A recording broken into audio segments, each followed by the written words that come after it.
Assalamualaikum warahmatullahi wabarakatuh.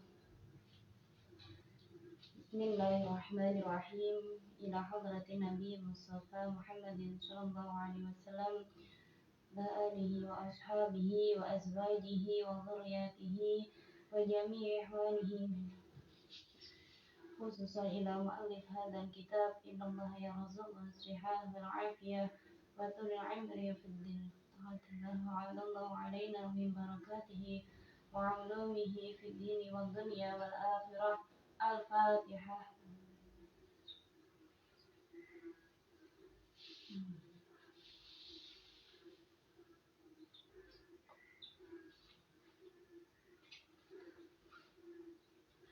Alhamdulillahirabbil alamin. Pada malam hari ini kita bisa bertemu kembali ngaji sareng-sareng kitab Uyunul Masail Nisa. Minggu ini adalah minggu ketiga kita bersama-sama mengaji melalui media Facebook. Semoga semangat seluruh mahasantri asrama Putri Al-Hikmah ataupun asrama Al-Murtada senantiasa diberikan semangat yang lebih dan melimpah, sehingga kembali apa yang kita niatkan di dalam belajar, kembali apa yang kita niatkan di dalam menuntut ilmu, mendapatkan dihitung sebagai ibadah oleh Allah Subhanahu wa taala. Baik seluruh mahasantri asrama Putri Al-Hikmah ataupun semua teman-teman yang mungkin ikut live di Facebook, hari ini kita Uyunul Masail Nisa kita melanjutkan bab kemarin, yakni di halaman 34.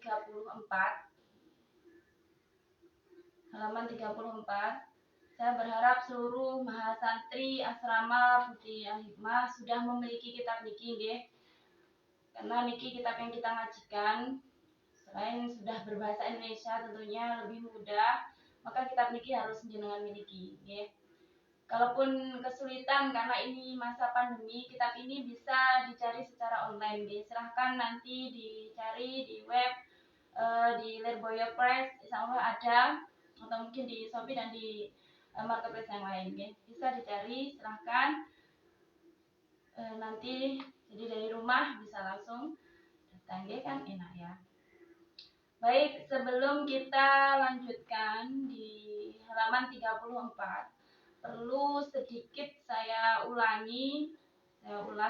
dari yang kemarin saya sampaikan nggih, tentang penghitungan masa suci yang kurang dari 15 hari nggih.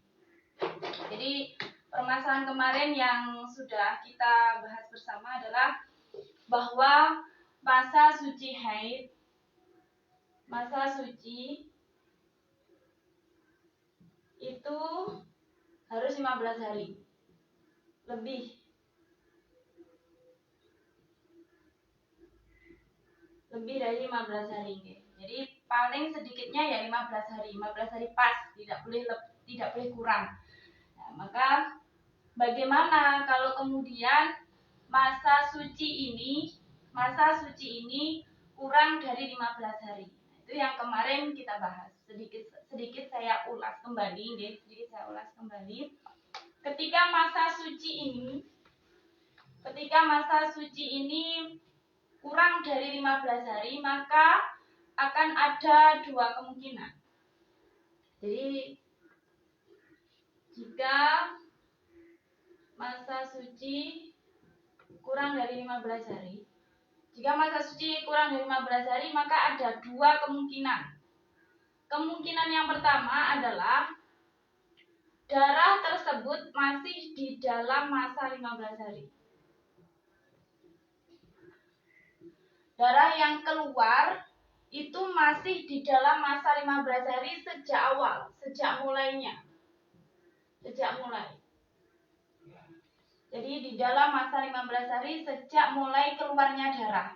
Ada kemungkinan ini. Atau kemungkinan yang kedua, bahwa darah tersebut sudah di luar masa 15 hari. Jadi sudah di luar masa 15 hari sejak mulainya. sejak keluar atau sejak mulai darah itu keluar. Okay. Ketika darah itu masih di dalam masa 15 hari pun ini ada dua pemilahan. Pemilahan yang pertama, jika darah tersebut tidak keluar dari masa 15 hari sejak permulaan darah, jadi masih di dalam lingkup 15 hari dan tidak lebih, maka semuanya dihukumi haid. Semuanya dihukumi haid. Dan yang kedua, kalau darah itu keluar dalam masa 15 hari kemudian lebih, jadi di hari ke-14, 15, 16, jadi berkelanjutan begitu, maka darah itu disebut dengan pendarahan atau mungkin nanti ada di bab mustahadah. Ada di bab mustahadah nanti sabar nanti kita akan bahas di babnya. Terus yang bagian yang kedua, ketika darah itu sudah di luar rangkaian masa 15 hari, maka disinilah konsep takmilatut tuhri digunakan. Konsep takmilatut penyempurnaan masa suci. Jadi ketika darah itu mencukupi untuk menyempurnakan masa suci, semuanya dihukumi suci. Nah, kalau lebih dari masa sucinya, maka sebagian dihukumi haid yang kedua. Sebagian dihukumi haid berikutnya ya. Ada yang suci, ada yang sebagian dihukumi haid kedua. Maka sedikit saya contohkan kembali. Untuk ketentuan yang pertama, jika masa suci kurang dari 15 hari, ketentuan yang pertama yang 15 hari ini dari permulaan keluarnya darah, berarti ngeten. Ketika darah itu keluar di hari pertama, katakanlah tanggal 1 biar lebih mudah ya. Jadi ada tanggal 1, ini keluar darah. KD pertama. Ini contoh yang bagian ini ya. Keluar KD pertama tanggal 1 selama 8 hari. Berarti tanggal 1 sampai tanggal 8. Tanggal 1 sampai 8. Ini 8 hari. 1 sampai tanggal 9 berarti. 8 hari, 1 sampai tanggal 9 itu 8 hari. Karena menghitungnya misalkan tanggal 1 subuh ya, berarti tanggal 2 subuh, 3 subuh, 4 subuh, 5 subuh, 6 subuh, 7 subuh, 8 subuh, 9 subuh. Jadi 8 harinya tanggal 9 subuh, misalkan niki dimulai tanggal 1 subuh ya. Maka 8 hari keluar darah yang pertama ini menghitung permulaan darah yang saya maksudkan dimulai dari keluarnya darah ya ini, tanggal 1-nya. Tanggal 1 ini permulaan keluarnya darah. 8 hari kemudian berhenti hanya 4 hari. Kemudian keluar lagi darah yang kedua yakni 2 hari. Nah, maka ini yang kemudian saya maksudkan 2 hari ini adalah darah yang masih di dalam rangkaian 15 hari sejak permulaannya keluar darah. Nah, niki karena berhentinya tidak sampai 15 hari, jadi berhentinya hanya 4 hari. Padahal masa suci pemisah antara haid yang pertama dengan haid berikutnya, haid 1 dengan haid berikutnya harus 15 hari. Dan ternyata ini kurang dari 15 hari, di sini 4 hari. Maka ketika darah kedua masih di dalam masa 15 hari ini, ya, ini masih di dalam masa 15 hari, maka ini semuanya dihukumi haid. Nah, niki contoh yang pertama, semuanya dihukumi haid. Nah, ada juga mungkin kemungkinan yang kedua bahwa darah tersebut masih di dalam masa 15 hari tapi punjul, ya. Tapi ada lebihnya. Seperti apa? Misalnya ngeten. Keluar darah yang pertama misalkan 8 hari, kemudian berhentinya katakanlah juga 5 hari begitu nggih. Kemudian keluar darah yang kedua ini 5 hari.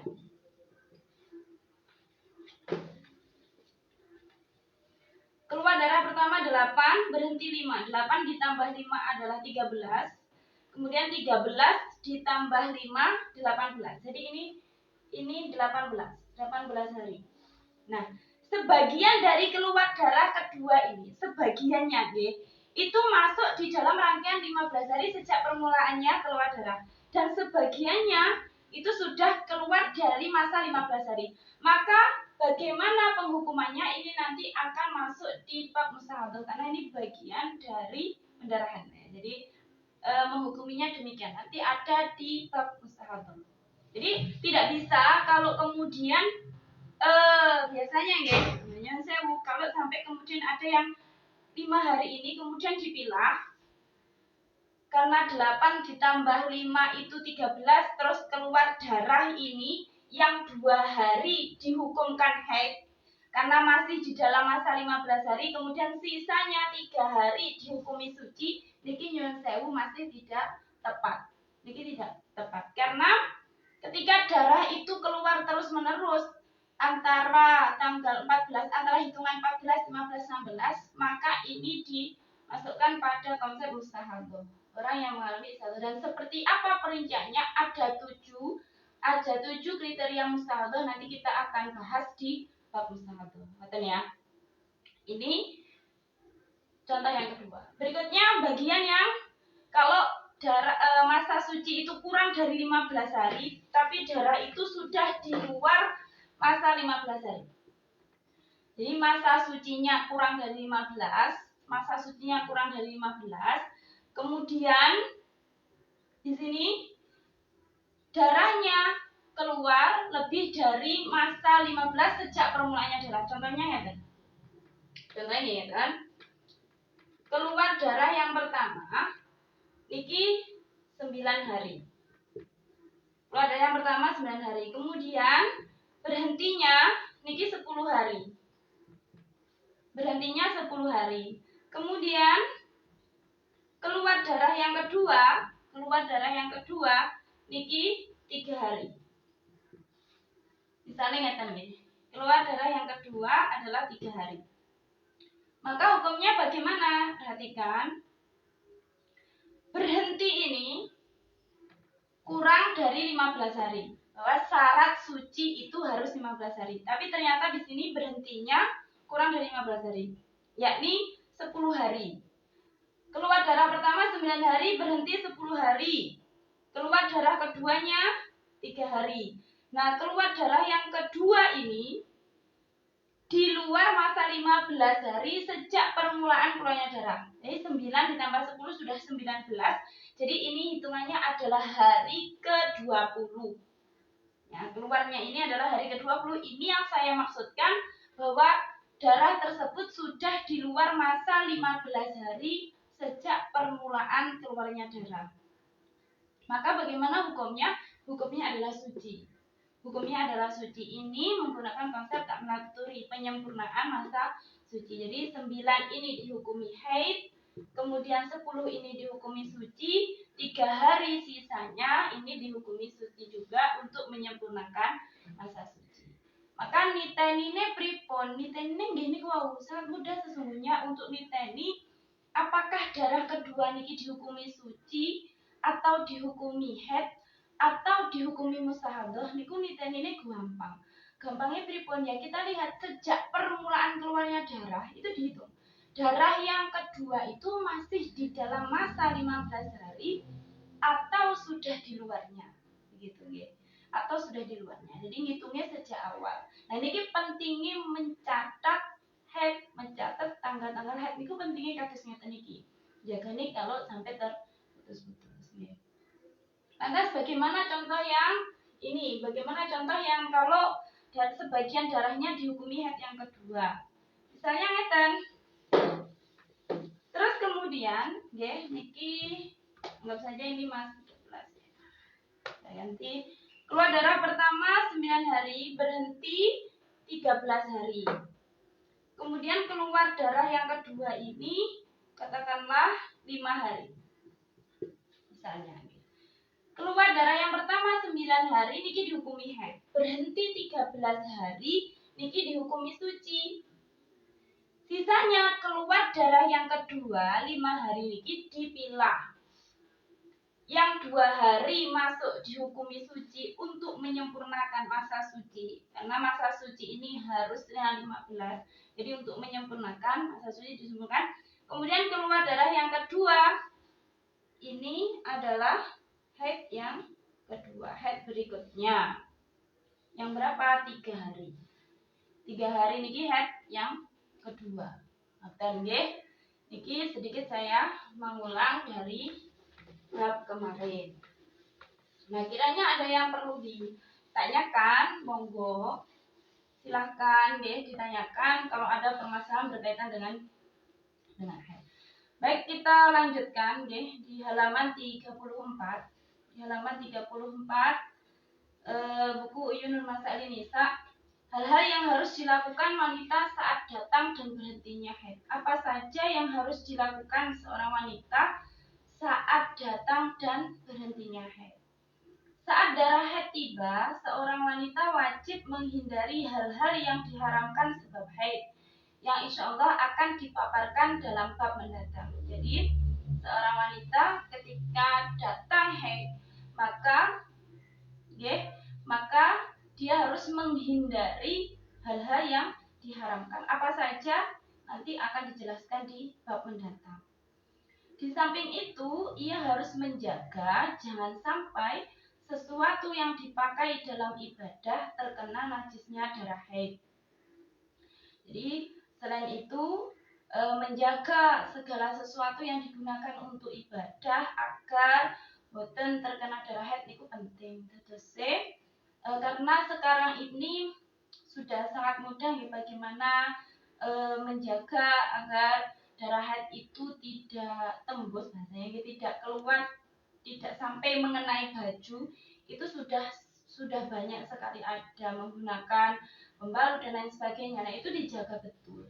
Jangan sampai kemudian mengenai baju, padahal baju kita biasanya digunakan untuk sholat dan sebagainya, sedangkan untuk menghilangkan darah itu begitu sulitnya ya.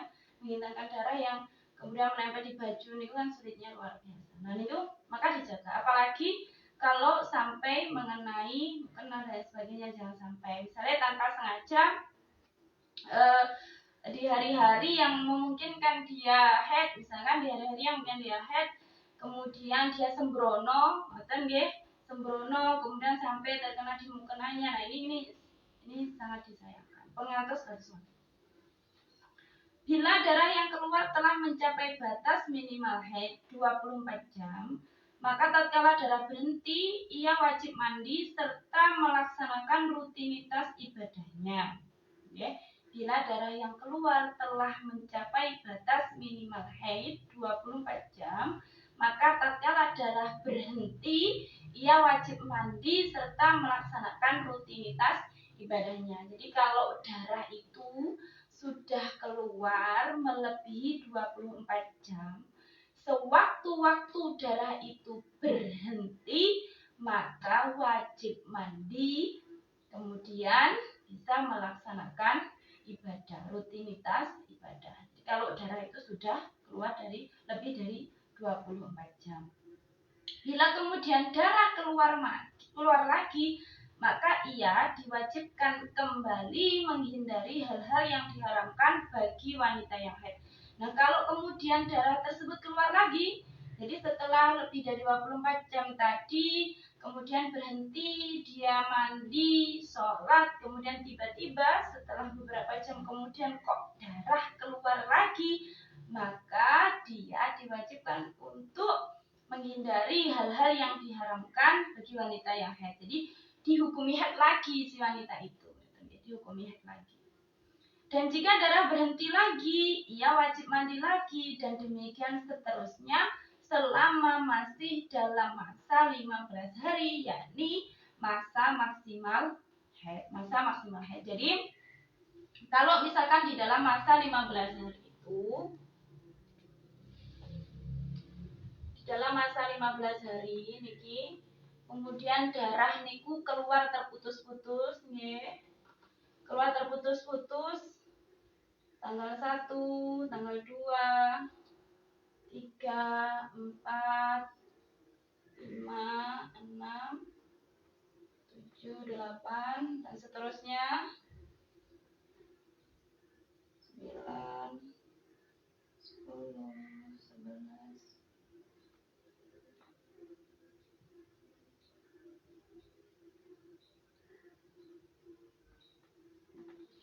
Jadi misalnya nggih, misalnya mawon ini darah nih keluar di tanggal 1 sampai tanggal 2 ini darah keluar. Kemudian 2, 3, 4 berhenti. Ini misalkan keluar lagi selama 2 hari. Kemudian ini berhenti. Ini keluar lagi selama 3 hari. Kemudian ini sampai gitu nggih. Jadi ketika darah itu keluar sudah melebihi 24 jam, katakanlah ini tanggal 1 sampai tanggal 2 ini sudah lebih dari 24 jam, maka ketika darah itu berhenti di masa ini, darah ini berhenti, maka dia wajib mandi.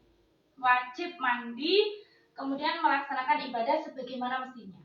Kalau kemudian di tanggal 4 ini keluar lagi sampai tanggal kemudian berhenti, ya dia harus tetap mandi, begitu seterusnya sampai darah itu benar-benar berhenti di tanggal 15 ini. Contohnya begitu ya.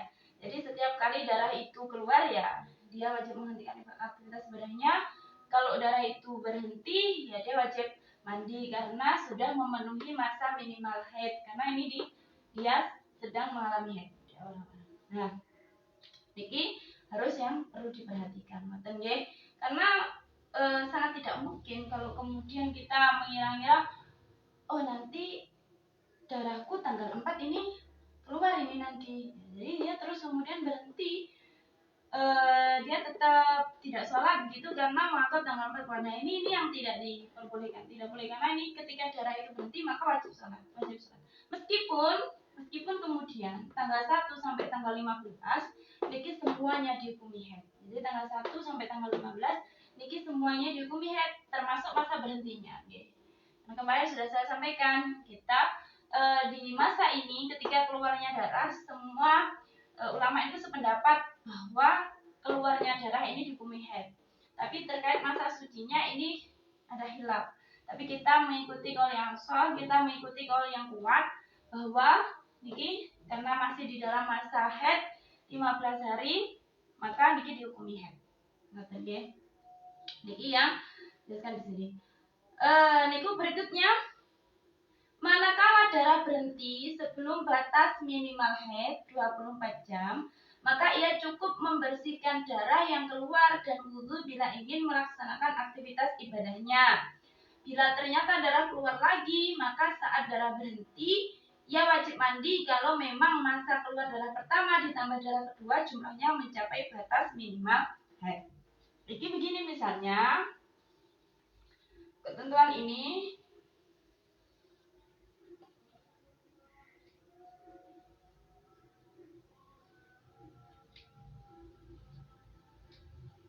empat, 5, 6,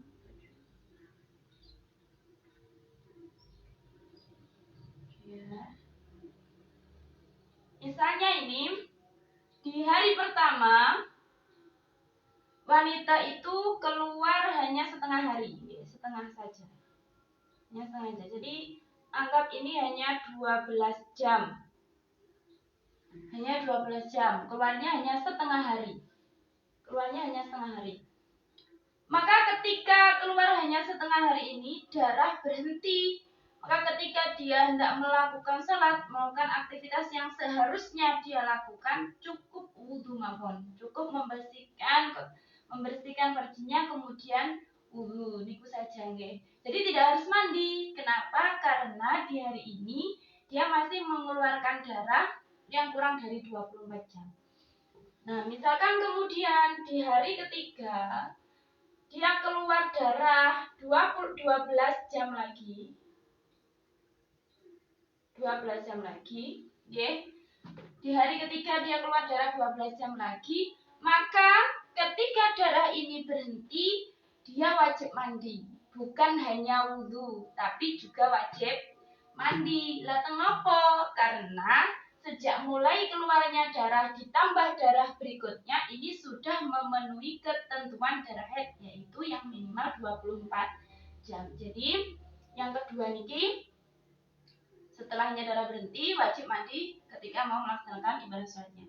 Kalau kemudian di tanggal 6 niki nggih ngoten, keluarnya hanya sebentar, 8 jam saja misalnya nggih. Jadi setelah 12 jam ini dia wajib mandi, kemudian melaksanakan aktivitas ibadah sebagaimana mestinya. kemudian kok di tanggal 6 keluar hanya 8 jam pripun. Ketika keluar ya dia wajib meninggalkan seluruh aktivitas, seluruh hal-hal yang diharamkan bagi orang yang haid, bagi wanita yang haid. Itu tidak boleh. Meskipun kemudian ternyata keluarnya hanya 8 jam. Nah, kalau kita total dari awal sampai 8, jadi sudah 24 ditambah 8 jam, sudah 1 hari lebih 8 jam. Jadi hitungannya adalah berapa? 32 jam ya. Sudah 32 jam. Maka ini sudah memenuhi kebutuhan darah haid. Jadi ketika ini darah ini keluar berarti haid. Karena sejak permulaan keluarnya darah, ini dihitung semuanya sudah haid. Begitu seterusnya ya. Asalkan tidak melewati 15 hari. Ya, asalkan tidak melewati 15 hari. Kalau melewati bagaimana? Kalau kemudian hari 14, 15, nah ini nanti dimasuk di bab mustahadah. Nanti dijelaskan di bab berikutnya gitu.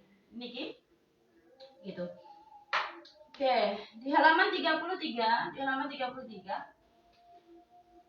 kemudian darah dihukumi berhenti bila seandainya diusap dengan cara memasukkan semisal kapuk atau kapas, ya, sudah tidak ada cairan yang sesuai dengan sifat dan warna darah, hanya berupa cairan bening. Nah niki, mengetahui darah itu benar-benar berhenti pripun? Mengetahuinya adalah dengan cara memasukkan kapas ke dalam farji, bukan hanya luar, masuknya ke dalam, ya. Nah, kemudian dilihat apakah masih ada cairan darah, warna darah. Kalau masih ada berarti dia belum suci. Nah, bentuknya apa suci itu? Kalau sudah bentuknya bening, bening, sudah bersih, putih. Jadi antara cairan itu dengan kapas warna putih, karena sekarang ada seperti kapas yang warna pink, Nah, kapas yang warna putih yang saya maksudkan. Jadi ketika diusap dengan kapas yang warna putih, itu sudah tidak ada bedanya. Cairan itu sudah bening, persis dengan kapas. Nah, niku berarti dihukumi suci. Namun bila masih ada cairan yang berwarna keruh dan kuning, terjadi perbedaan di antara ulama. Ada yang mengatakan masih dihukumi darah haid, qaul yang kuat karena menganggap masih berwarna darah, di samping memandang hukum asal bahwa cairan itu keluar pada masa imkan haid. Ada yang berpendapat bukan darah haid karena menganggap cairan itu tidak berwarna darah. Terus kita menggunakan qaul yang kuat. Jadi ketika misalkan pripun kalau darah itu berwarna keruh atau kuning. Nah, keruh atau kuning itu termasuk warna darah atau bukan?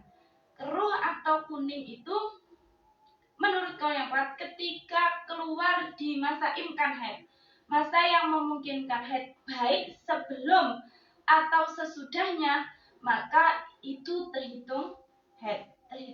Jadi harus putih bersih. Jadi kalau misalkan di awal-awal itu sebelum darah itu keluar warna merah misalkan, itu sudah ada seperti keruh gitu.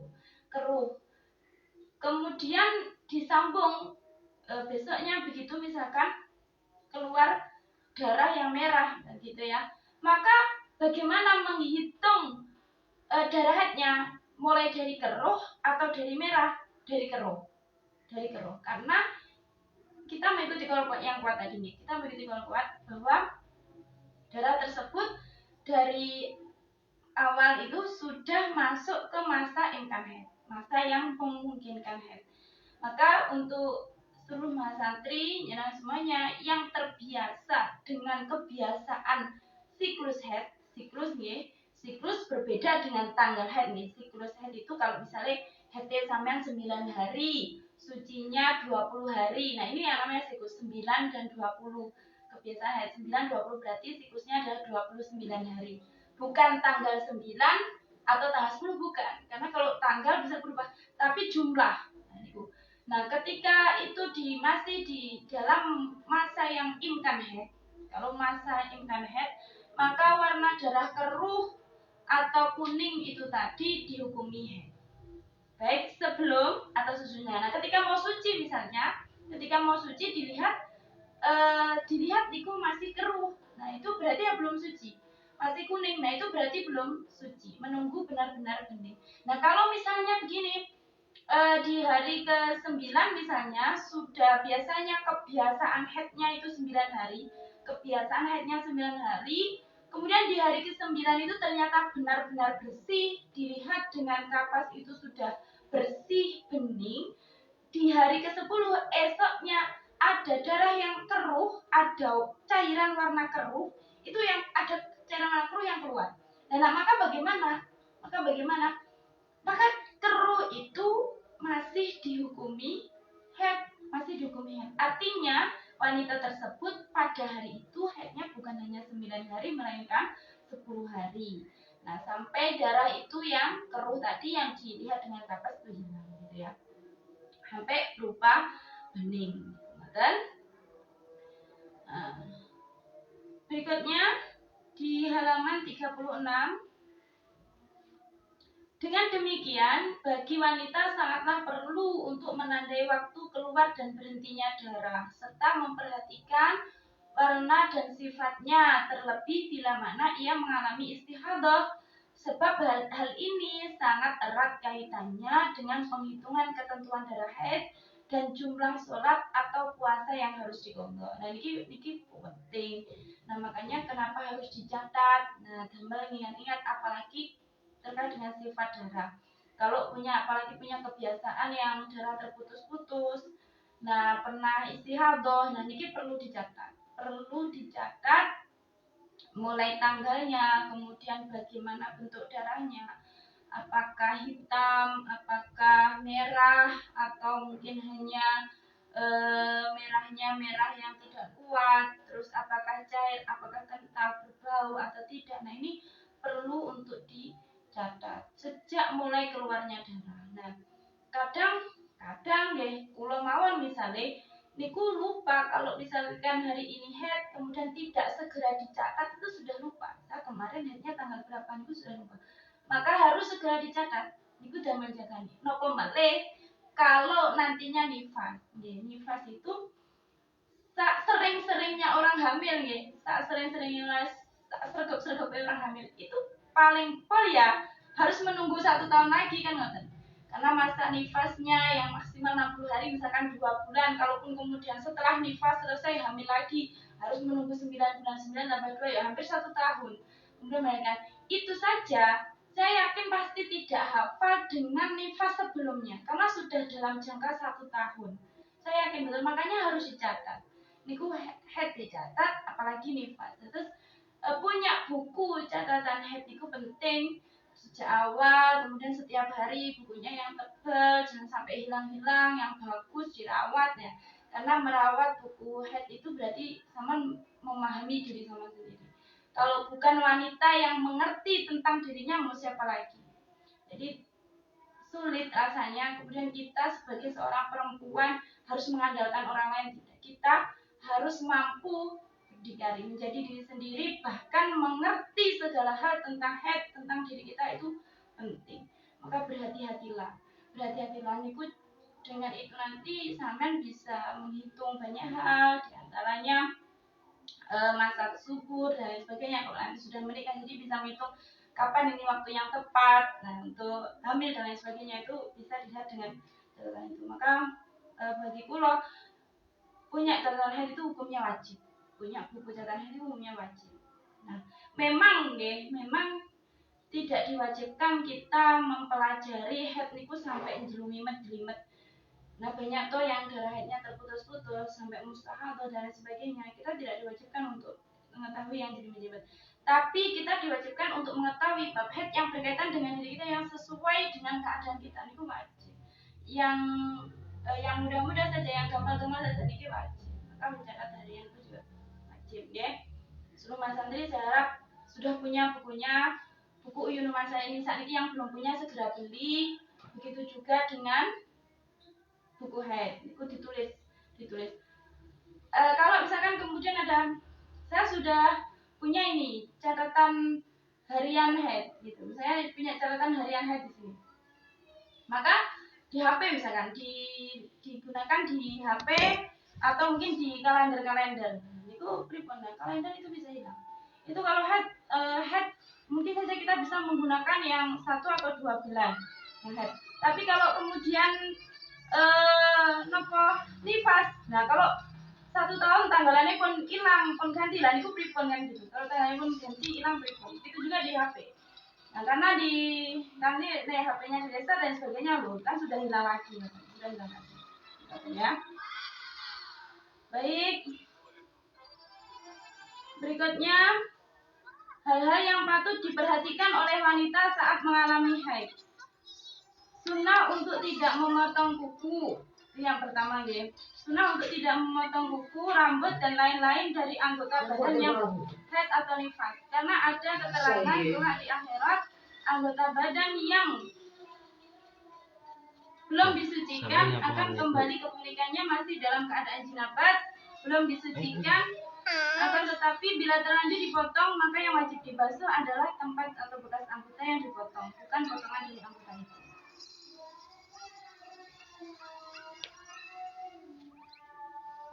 Ya, yang bagian A yang perlu diperhatikan oleh wanita saat mengalami haid adalah sunnah untuk tidak memotong kuku. Ini yang pertama. Ini yang pertama. Kemudian rambut dan lain-lain dari anggota badan yang saat haid atau nifas. Ini yang sering juga ditanyakan. Nah, memotong kuku, ada rambutnya yang jatuh, niku pripun. Sunnah untuk tidak memotong kuku ataupun memotong rambut sunnah nggih.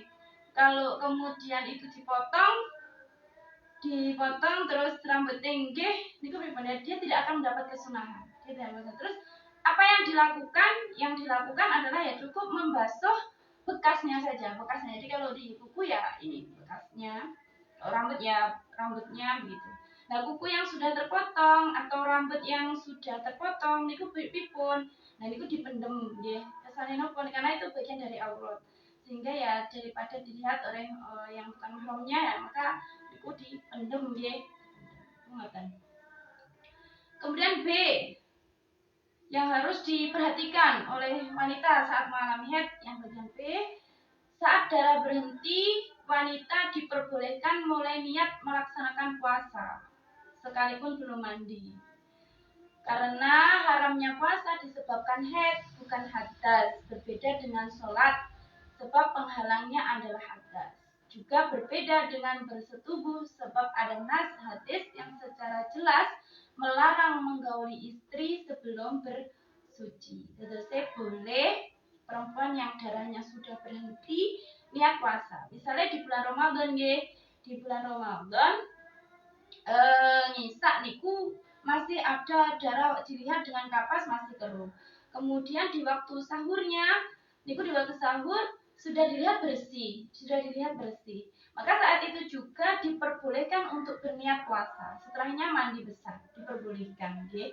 Dan sah hukumnya dia puasa. Berikutnya yang C, bagi wanita yang darah haidnya berhenti dan belum sempat mandi, jika ingin tidur, makan atau minum disunahkan membersihkan farjinya kemudian wudu dan meninggalkan hal ini hukumnya makruh. Okay. Jadi ketika darah haidnya berhenti, belum sempat mandi, jika ingin tidur, makan atau lain-lain itu dibersihkan. Jadi dibersihkan dan meninggalkan itu hukumnya makruh. Ini misalnya ini sucinya sudah malam begitu ya, jam 11 malam dilihat, karena dia tidak tenang jam 11 malam dilihat dengan kapas, ternyata darah itu sudah bersih. Oh, jam 11 dingin sekali gitu. Jadi menunggu nanti jam 3 misalkan begitu. Nantilah saya tak mandi jam 3 lah gitu. Nah, boleh saja, tapi sebelum tidur saya akan dibersihkan, semuanya dibersihkan, bajunya dibersihkan ya. Kemudian boleh meninggalkan, kemudian setelah itu tidur dan nanti bangun jam 3. Tapi jangan sampai bangkong, nggih. Nah, niki dosa wong tadi sucinya di waktu isya kok kan gitu. Biasanya yang bagian D, biasanya menjelang atau di saat haid wanita mengalami gangguan kesehatan. Di antaranya payudara mengencang dan terasa sakit, pegal-pegal, lemah dan lesu, perut terasa sakit atau mulas, kemudian mudah emosi. Nah, ini hal-hal tersebut tidak perlu dianggap secara berlebihan, sebab itu hanyalah dampak dari keluarnya darah secara wajar. Biasanya akan hilang di saat berhentinya darah haid, bahkan terkadang hal itu berlangsung sebentar. Jadi gejala-gejala emosi, gampang lesuan dan sebagainya, Terus kemudian keju-keju atau ya biasane nopo sakit perutnya. Nah niku tidak perlu dianggap berlebihan karena niku ya biasanya ngoten niku. Nah, itu wajar, niku wajar. Tapi kalau ya di luar hukum haid ya, kalau sampai perempuan itu haid ketika masa menstruasi kemudian merasakan sakit perutnya, kram yang sangat sakit, maka lebih baik ya silahkan diperiksakan. Jangan-jangan ada gejala lain mungkin sakit apa yang berkaitan dengan rahimnya, itu perlu diperiksakan. Kalau sangat sakit sekali niku bahasanya kalau di kita apa dulepen niku. Jadi mengalami ngoten niku segera diperiksakan. Terus yang penting lagi nggih perempuan niku harus banyak-banyak mengkonsumsi penambah darah nggih, obat penambah darah niku, vitamin penambah darah. Monggo dikonsumsi mau 1 bulan berapa kali atau 1 minggu berapa kali niku baik nggih. Nah, untuk menghindari hal yang demikian nggih. Kiranya di bab ini sudah cukup ya. Berikutnya nanti untuk minggu depan insya Allah bab 2 melahirkan. Kita sudah masuk di bab 2. Jadi di bab haid niki ketentuan kapan darah itu dihukumi haid sudah perlu dijelaskan. Terus bagaimana bahwa darah haid itu minimal 24 jam, kemudian maksimalnya 15 hari, tidak boleh kurang dari 15 hari. Kemudian tidak boleh lebih dari 15 hari haid niku nggih. Kesucinya harus minimal 15 hari. Minimal. Jadi harus lebih dari 15 hari atau 15 hari niku sucinya. Nah, niki yang perlu menjadi catatan. Kalau kemudian sucinya kurang dari 15 pripun? Tadi juga sudah saya jelaskan. Berkaitan dengan umur, usia anak yang pertama kali mengalami haid, nah itu bagian dari ketentuan haid, darah bisa dihukumi haid nggih. Niku kiranya monggo nanti kalau ada yang mungkin ditanyakan silakan boleh bertanya langsung di kolom komentar bareng. Kalau tidak ada messenger di aplikasi jenengan boleh monggo. Dan kemudian sekali lagi perlu saya sampaikan bahwa saya bukanlah orang yang paling mampu di dalam membahas haid apalagi di media Facebook. Tentu banyak sekali yang lebih mampu, lebih paham. Maka sangat saya persilahkan monggo kalau ingin menambah referensi atau mengoreksi apa yang saya sampaikan atau mungkin nanti ikut menjawab kalau ada pertanyaan masuk, kalau persilahkan monggo nggih. Kiranya demikian, mohon maaf kalau ada nopo-nopo yang tidak lancar nggih, gangguan dan sebagainya, mohon maaf. Kiranya demikian, wa'afu minkum, wassalamualaikum warahmatullahi wabarakatuh.